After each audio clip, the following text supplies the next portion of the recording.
جارة البحر ويا منارة الجنوب إريتريا يا درة البحر ويا منارة الجنوب.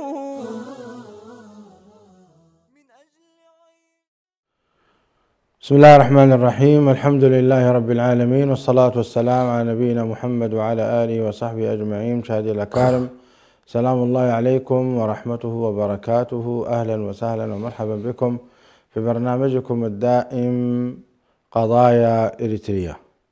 في هذه الحلقة سنتناول تكافل الإريتريين في الشهر الفضيل. هذا العنوان الذي ينطلق من حديث ابن عباس رضي الله تعالى عنه وأرضاه حينما قال: كان رسول الله صلى الله عليه وسلم أجود الناس، وكان أجود ما يكون في رمضان حين يلقاه جبريل نعم. فلرسول الله صلى الله عليه وسلم أجود بالخير من الريح المرسلة. هذا الحديث يوضح لنا قضية التكافل والتعاون على البر والتقوى، وخصوصا فيما يتعلق بالصدقات وإفطار الصائمين والتعاون على البر والتقوى. ما هو دور المجتمعين في هذا الباب؟ ماذا قدم الشعب الإريتري في مجال التعاون على البر والتقوى، وخصوصا في هذا الشهر؟ أوجه وصور ومجالات التعاون في هذا الشهر وفي غيره من الأشهر، كل ذلك سنناقشه ونتدارسه فيما فيه حث لنا على التعاون على البر والتقوى مع فضيلة الشيخ دكتور حسن سلمان، الضيف الدائم والداعية المعروف. أهلا وسهلا بكم شيخ حسن. أهلا وسهلا، مرحبا بكم المشاهدين. هذا الموضوع، موضوع التكافل والترابط بين أبناء الإريتريين في داخل إريتريا وفي خارجها، ضرب بصراحة الشعب الإريتري أروع الأمثلة في هذا المجال. يعني في بداية افتتاح حلقتنا نريد منكم مقدمة في فضل التعاون على البر والتقوى والتكافل الاجتماعي. الحمد لله رب العالمين، والصلاة والسلام على رسول الله الأمين وعلى آله وصحبه أجمعين. أما بعد، لعل من أساسيات هذا الدين أنه يبنى على ركنين أساسيين. الركن الأول هو عبادة الحق، والركن الثاني هو الإحسان إلى الخلق. يعني يكاد الدين كله يقوم على هذا الموضوع، وعلى رأس عبادة الحق جل جلاله إقامة الصلاة، وعلى رأس الإحسان إلى الخلق أداء الزكاة والصدقات والإحسان إلى خلق الله تبارك وتعالى. والخلق في نهاية المطاف لو أردت أن تقسمهم فهم جميعا يكاد إما أنه أخ لك في الدين أو نظير لك في الخلق، يعني ينقسمون بهذا الاعتبار. وفي كلا الحالتين أنت مطالب بأن تحسن إلى خلق الله تبارك وتعالى. هل جزاء الإحسان إلا الإحسان؟ ما لم يكن هنالك أعداء، ما لم يكن هنالك بغضاء، ما لم يكن هنالك عدوان على دين الله، فالإنسان وهو إنسان مسالم يسري عليه كل ما يتعلق بالإحسان إلى خلق الله تبارك وتعالى. ولكن تزداد بطبيعة الحال هذه المسألة عندما يكون الأخ يتحول من نظير في الخلق إلى أخ في الدين. أخوة الدين توجب حقوق كثيرة جدا، ومنها هذا الذي نسميه نحن التكافل. وأساس ذلك قول الله تبارك وتعالى: إنما المؤمنون إخوة. وعندما ينظر الإنسان إلى أخيه محتاجا فقيرا مسكينا مريضا بحال، فبطبيعة الحال فإن الأخوة تحتم عليه أن يقف مع أخيه. وأعظم ما صور هذه الحالة قول النبي صلى الله عليه وسلم: مثل المؤمنين في توادهم وتعاطفهم وتراحمهم كمثل الجسد الواحد، إذا اشتكى منه عضو تداعى له سائر الجسد بالسهر والحمى. وتزداد هذه الحالة في شهر رمضان المبارك، باعتبار هذا الشهر هو شهر العطاء وشهر الكرم وشهر الجود. والنص الذي ذكرته عن النبي صلى الله عليه وسلم عندما أن النبي صلى الله عليه وسلم كان أجود الناس في كل أحواله، والله لن تجدوني بخيلا ولا جبانا، هذه قاعدة النبي صلى الله عليه وسلم. لكنه كان يزداد جوده عندما يسمع القرآن ويتدارس القرآن مع جبريل عليه السلام، وكأنما فيوضات القرآن الكريم تملي على رسول الله صلى الله عليه وسلم، يعني تتشبع بها كل ذرة فيه، فينعكس ذلك عطاء وجهادا وتصدقا وخيرا للناس. وبالتالي كان أجود ما يكون في رمضان، يعني كان أجود ما يكون في رمضان عندما يأتيه جبريل عليه السلام. هنا على كل في موضوع الجود وموضوع التكافل خاصة في رمضان، لأن فيه شرف الزمان، يعني الجود والكرم جيد في كل الأحوال، ولكن في رمضان على وجه التحديد لأنه في شرف الزمان الذي أنت فيه، اللي هو شهر رمضان الذي أنزل فيه القرآن، ففيه مضاعفة الحسنات، فيه التقرب إلى الله سبحانه وتعالى، فيه الإنسان يجمع ما بين أكثر من حالة في هذا الشهر المبارك، ويجمع بين الصيام وبين الصدقة وبين صلة الأرحام وما بين تلاوة القرآن، فأنت في حالة من التفاعل الإيماني طوال هذا اليوم. وبالتالي تأخذ على كل مسألة التكافل وضعية خاصة في كتاب الله سبحانه وتعالى وفي سنة النبي صلى الله عليه وآله وسلم، ومنها قوله تبارك وتعالى: وتعاونوا على البر والتقوى ولا تعاونوا على الإثم والعدوان، إلى غير ذلك على كل من نصوص الكتاب والسنة التي تحث المسلمين على التكافل وتحثهم كذلك على التضامن فيما بينهم. بارك الله فيكم. شعبنا الإريتري شعب متعاون على البر والتقوى، عرفناه منذ نعومة أظفارنا ولا يزال يقدم. برأيك هذه التربية من أين جاءت؟ ولو تتكرمون بضرب صور من أوجه التعاون الذي برز فيه شعبنا الإريتري. طبعا الأصل كما يقولون معظم القضايا القيمية والأخلاقية أصولها دينية، يعني الإنسان لو جردته من الدين ينزع نحو المادة، لا ينزع نحو الأخلاق بطبيعة الحال. والمادة تجعلك دائما أناني، تجعلك تدور حول ذاتك، تجعلك تدور حول شخصك، لا تسعى إلى أن تقدم الخير للآخرين. لكن الدين بطبيعته يحاول أن يخرج الإنسان من دائرة المادة واختزال الأمور كلها في الذات وفي الشخصنة، يحاول أن يخرجك إلى مفهوم التضحية والعطاء والعيش مع الآخر وليس مع النفس. فعموما مسألة الأخلاق هي حالة دينية، وحتى الذين ربما لا يدينون بدين معين، لكن ستلاحظ بأن آثار هذه المسألة هي مع بدايات نزول آدم عليه السلام، والقيم الدينية على كل التي ترسخت في بني آدم بصفة مشتركة تبقى معهم هذه القيم، وتتعزز كلما جاء دين من الأديان يجدد هذه المعاني. فالشعب الإريتري باعتباره شعب مسلم، وحتى الشعب المسيحي، ستلاحظ بأن منظومة الوصايا التي اعتمد عليها موسى عليه السلام وعيسى عليه السلام وجاءت بعد ذلك في شكل محرمات، قل تعالوا أتلوا ما حرم ربكم عليكم، تشكل منظومة مشتركة لأهل الأديان في أنهم والله هنالك مجموعة من القيم الفاضلة يتفقون عليها، قيم الفاضلة ومنها مساعدة الفقير، مساعدة المسكين، بر الوالدين، مساعدة الأيتام وعدم أكل أموالهم، مساعدة صاحب الحاجة، إلى غير ذلك من الأشياء التي تحث عليها عموم الأديان، وتنطلق من مفهوم أنك تضحي وأنك تبذل ولا تأخذ فقط. وبالتالي أنا أتصور بأن الإسلام لعب دورا كبيرا فيما يتعلق بالقيم التي نتكلم عنها، قيم التكافل، قيم النصرة، قيم الإخاء، هذه كلها قيم التعاون. ستلاحظ بأن الأساس فيها هو الحالة الدينية التي على كل تربى عليها الناس ويتربون عليها، وتتحول بطبيعة الحال هذه القيم إلى نوع من الثقافة المجتمعية. يعني أحيانا بعض الناس يقوم بها تلقائيا وليس باعتبار يستحضر حتى البعد الديني فيها أو يستحضر أنه والله الاحتساب والأجر، لا، هو يقوم بها بشكل تلقائي لأنها تشكلت في شكل ثقافة عامة للمجتمع. وبعد ذلك ينظر الإنسان أيضا إلى ما يمكن أن نسميه بقانون العيب، يعني إذا لم يقم بهذه الواجبات الاجتماعية وهذه الواجبات التي تشكلت منها ثقافته، يشعر معها بالعيب حتى إن لم يشعر بالحرام. يعني هو يشعر بأنه يحاصره المجتمع في قانون العيب، فهو هربا من قانون العيب تجد أنه والله الحالة هذه تظل مستمرة. تزيد هذه الحالات في الأزمات الكبرى.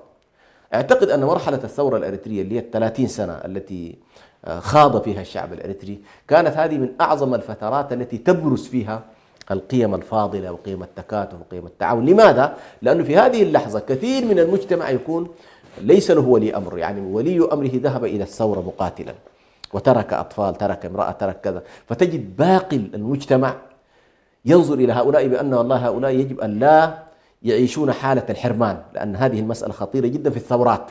يعني الثورة إذا وجد الشخص والله وهو يقاتل نيابة عن شعب، الشعب لا يهتم بأسرته ولا يهتم بعائلته ولا يهتم بأبنائه، فتنعكس هذه بصورة سلبية. فالمجتمعات الثائرة دائما تسعى إلى أن تسد هذا الفراغ، إنه ما تشعر من خرج دفاعا عنهم، لا يشعرونه بالحرمان ولا يشعرونه بأنه تم التضحية بأبنائه، لأن هذه الصورة اجتماعيا خطيرة جدا. وبالتالي أنا أعتقد الثورة أيضا ساهمت بشكل كبير جدا. فأنت ترى مثلا كثير من النساء، امرأة تكون والله خرج زوجها وبقي معها أطفال وليس لها من يعولها، فهنا المجتمع تجد يقوم بالتكاتف ويقوم بالتراحم ويقوم بالمساعدة لها. إذا كان والله كانت لها مزرعة وكان زوجها يزرع هذه المزرعة، فإن القرية كلها أو المدينة تحاول أن تتكاتف معها في سبيل أن تتعاون معها.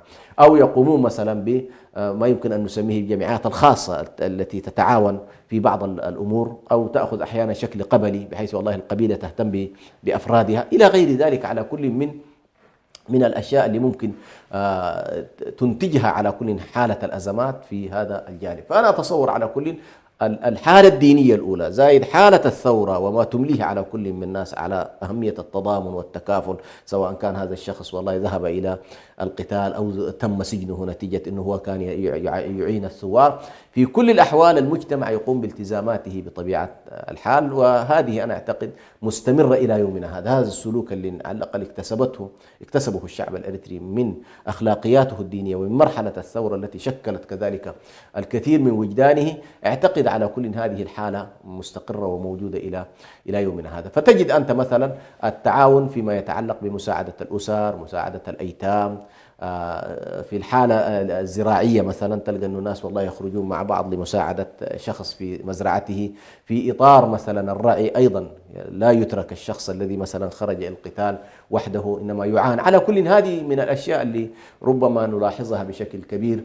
أيضا تنتقل أحيانا المهام والمسؤوليات إما إلى الأعمام وإما إلى الأخوال، تنتقل مسؤوليات أسرة بكاملها.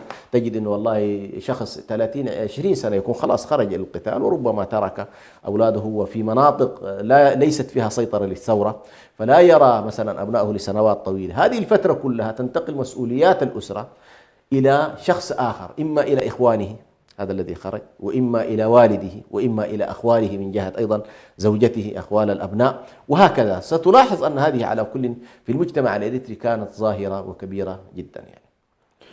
جميل. أيضا من صور التكافل الاجتماعي في المجالات الصحية، نعم، التي يعني مرت بنا في بعض الأمور، لو تعلقون عليها شيخ حسن، كوقوف الشعب الإريتري مع هذا الطفل محمد أول خير، وكذلك ما قبله أيضا مع أخونا سامي، وقبله حالات كثيرة يعني أثبت فيها الشعب الإريتري وقوفه في الجوانب الصحية، خاصة الأمراض الخطيرة التي تتطلب عمليات. تعليقكم؟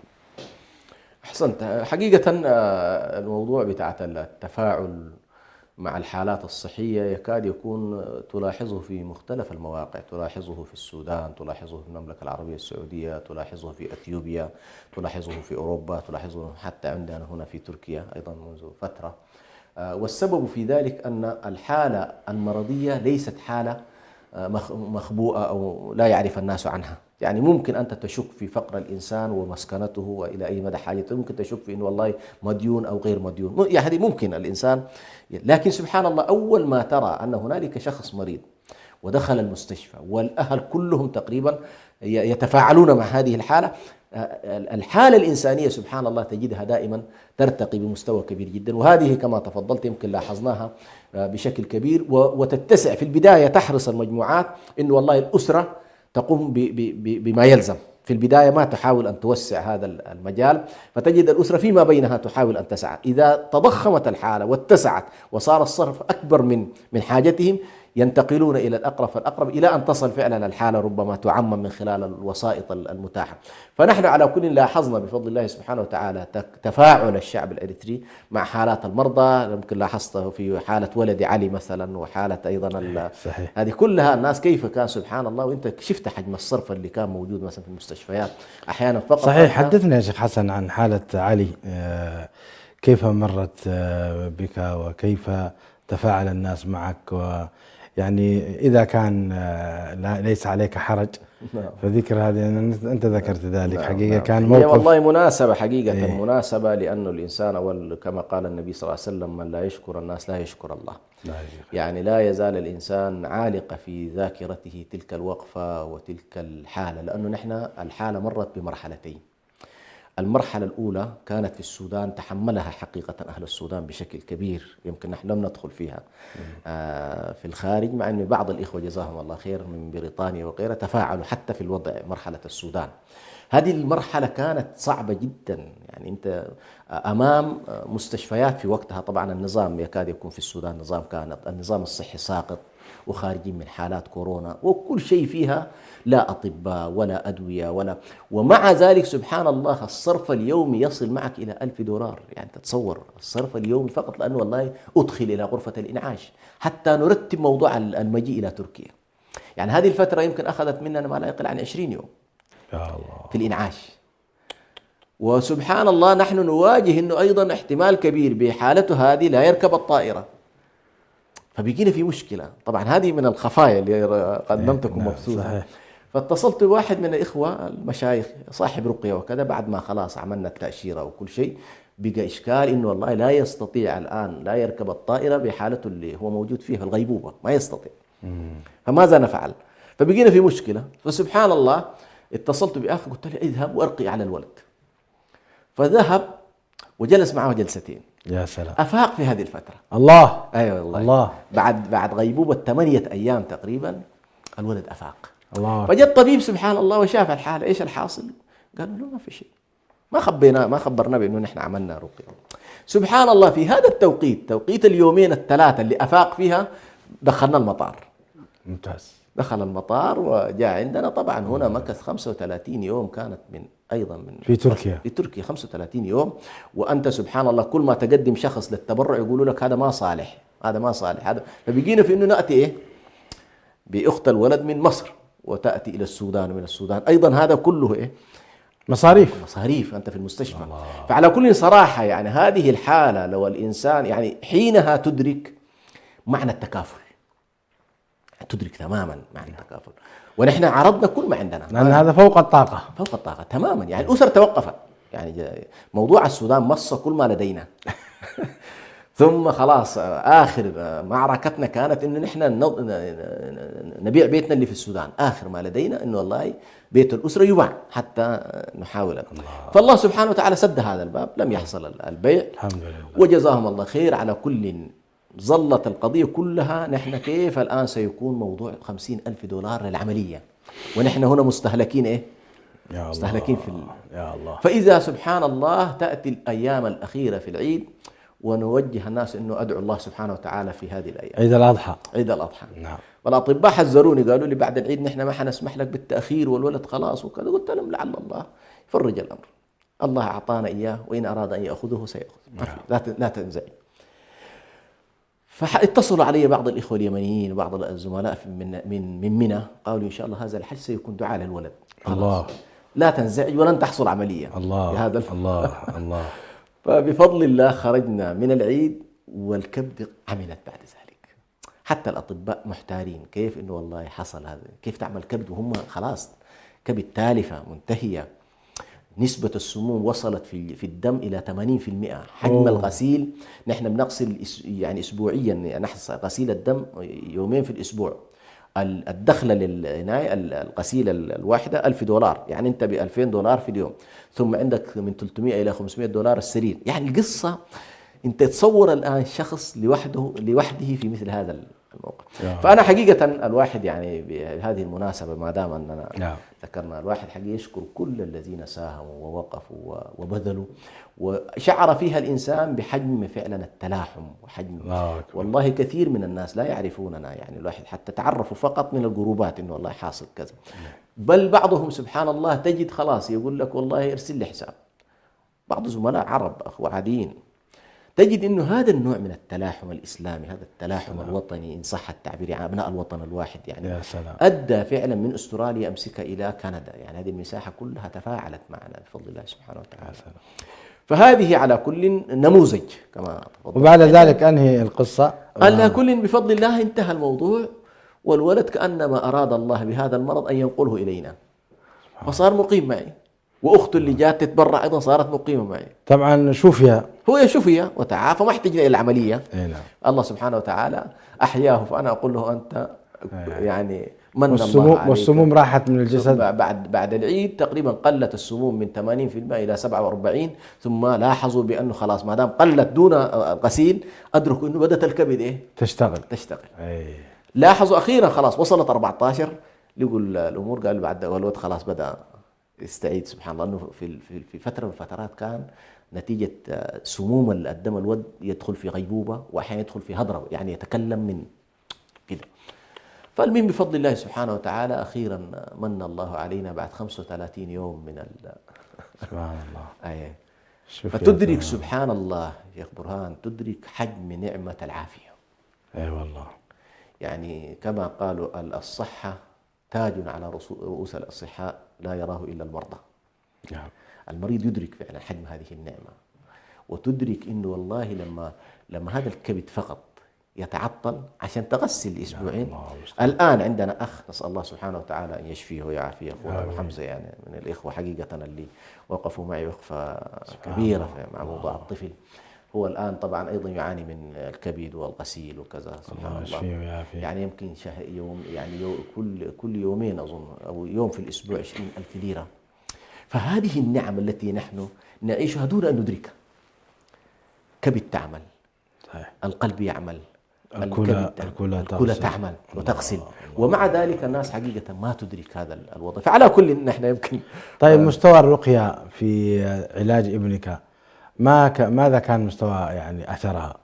أنا لا أشك، هذه قناعتي، أن الرقية والدعاء كان العامل الأساسي، وكنت حينها مواظب على يا حي يا قيوم برحمتك أستغيث. كان أكبر ذكري في هذا. الله أكبر. يعني ودعوات الإخوة الطيبين والصالحين، وسبحان الله بعض المشايخ الذين أيضا زاروني وقاموا بالرقية أيضا أثناء في المستشفى. أي نعم. وبعض الأفاضل أيضا أعطوني جرعة مثل أخونا عبد الله الزنداني نسأل الله. دكتور عبد الله أيضا عندهم جرعات سبحان الله لموضوع الكبد، أيضا أعطاني منها. لكن أنا قناعتي من لحظة السودان سبحان الله، وكنت سبحان الله عندي قناعة أن الولد سيشفى بيني وبين نفسي. الله. يعني يوم من الأيام اللحظة التي دخل في الغيبوبة ودخل إلى غرفة الإنعاش، اتصلت علي أم الطفل تقول لي أنا ودعت ولدي. قلت لها إيش يعني ودعت؟ قالت لي خلاص قنعت إنه هو.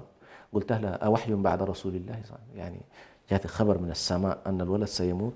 قالت لي لا. طيب الله عز وجل هو الذي يشفي. نعم. ونفس الذي منحه الحياة قبل كده مر علينا حالات مماثلة أخرجه الله قبل كده من مشكلات سيخرج أيضا. فسبحان الله كانت يعني فتوحات عجيبة جدا بهذه المناسبة. فالرقية رأينا أثرها لما جاء الشيخ والولد في غيبوبة 10 أيام، ونحن فقط نعطي بس نغسل الدم ونعطي بعض المعالجات، وإذا الشيخ هذا يأتي فقط لمدة يومين ويجلس ويفيق الولد. فدي تقبلنا سبب في السفر. يا سلام. فالرقية يعني حقيقة من الأشياء التي يحتاجها الناس. نعم جزاكم الله. لاحظنا أيضا الطفل الأخير ما شاء الله الذي تفاعل معه الناس جزاهم الله خير. وحقيقة موضوع التفاعل مع المرضى، أنا أعتقد الشعب الإريتري يمكن سواء في مستشفيات السودان خاصة كثيرة جدا، وخصوصا القيادات التاريخية الذين ضحوا كثيرا في الثورة الإريترية وكذا، ثم في النهايات سبحان الله ما عندهم لا مخزون مالي ولا إمكانات مالية، ولا أيضا الدولة مثلا تقوم بمعالجاتهم. فتلاحظ بأن العبء يقع على من؟ يقع على الشعب. فهذه حقيقة أنا أعتقد أن هذه الظاهرة لو تحولت من حالات الاستنجاد الفردي أو حالة العناية الفردية، لو تحولت إلى مؤسسات، فيكون عندنا مؤسسة متخصصة فقط في إعانات المرضى، مؤسسة متخصصة في موضوع الأيتام. أنا أعتقد هذا النوع من العمل الاجتماعي الذي يمكن هو في حقيقته يفترض أن تقوم به دولة، لكن أنت في ظل الأوضاع التي نحن فيها يفترض المجتمع أن يقوم بترتيب هذه الأمور بشكل مؤسس وبشكل وقفي، بحيث والله يكون عندنا مجموعة أوقاف شيخ برهان تتفاعل مع هذا الوضع. صحيح. نعم صحيح. على كل حال أيضا من صور التعاون على البر والتقوى مجموعة إفطارات يقوم بها المسلمون حول العالم. والآن نشاهد في دقائق معدودات ثم نختم ببرنامج الإفطار لجمعية كبيرة في برمنغهام.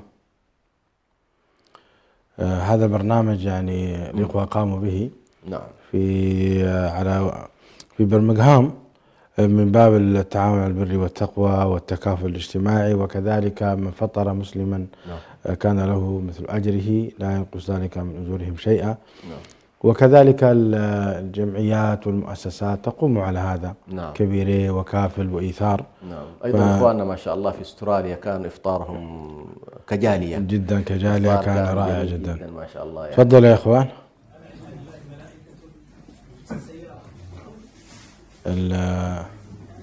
الإفطار الجماعي الذي تشرف عليه جمعية كبيرة الخيرية جزاهم الله خيرا، وهذا الإفطار الجماعي يعني يعطي صورة طيبة. السلام عليكم ورحمة الله وبركاته. هذا لقاء الإريتريين في لندن، إفطار جماعي يعني كما ترون ما شاء الله تبارك الله. الله يتقبل منا. لا والله قال في لندن، أنا توقعت أنه في برمنغهام. في لندن.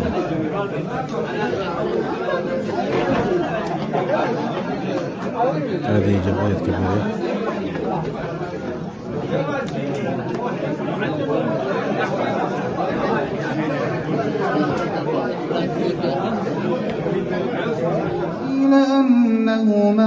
تمام. وهذه مقطع يبين فيه الصلاة للجالية أو فساد في الأرض فكأنما قتل الناس جميعا ومن أحياها فكأنما أحيا الناس جميعا ولقد جاءتهم رسلنا بالبينات. نعم شيخ حسن، تعليقكم على نعم. على كل هي يعني هذه الظواهر بفضل الله سبحانه وتعالى لا زالت على كل تعبر عن تمسك شعبنا بفضل الله سبحانه وتعالى بدينه، بتراثه، بعاداته على الأقل وتقاليده الإيجابية والجميلة، سواء في بريطانيا في لندن أو في بقية البلدان. وكذلك يمكن لاحظنا إفطار للجالية في أستراليا. أعتقد هذه من الأشياء اللي تحتاج أن تشجع ويحث الناس عليها، لأنها ستنشئ حقيقة أن بالذات الجيل الجديد الذي تربى هناك ونشأ، ربما بعضهم ولد هناك، لا تستطيع أن تنشئه تنشئة صحيحة وتربطه بمجتمعه وتربطه بدينه إلا من خلال هذه الإفطارات، وخصوصا إذا كانت مصحوبة أيضا ببرامج على الأقل تعريفية وبرامج تربوية وبرامج تؤدي إلى نوع من التلاحم إن شاء الله. وكما تفضلت نسأل الله سبحانه وتعالى أولا أن تتواجد هذه الأمور في بلادنا بشكل مباشر، وأن يعيش الشعب الإريتري يعني هذه الأمور بشكل طبيعي، وهذا الوضع الأصل المفترض يكون. ولكن أيضا ستبقى الجاليات في النهاية موجودة وتحتاج أيضا إلى مساندة ووقفة معه. بارك الله فيكم شيخ حسن. مشاهدي الأكارم، انتهت حلقة هذا اليوم. نسأل الله تعالى أن يتقبل منا ومنكم الصيام والقيام، وأن يوفق شعبنا الإريتري في الداخل والخارج إلى التعاون على البر والتقوى، وأن يستمر على هذا الخير ويقدم الخير لكل إنسان مسلم وغير مسلم، ففي ذلك الأجر الكبير والرضا من الله سبحانه وتعالى. شكرا لكم على حسن التواصل. حتى ألقاكم في الأسبوع القادم، هذا أخوكم برهان سعيد يحييكم، والسلام عليكم ورحمة الله وبركاته. إريتريا يا جارة البحر ويا منارة الجنوب إريتريا يا درة البحر ويا منارة الجنوب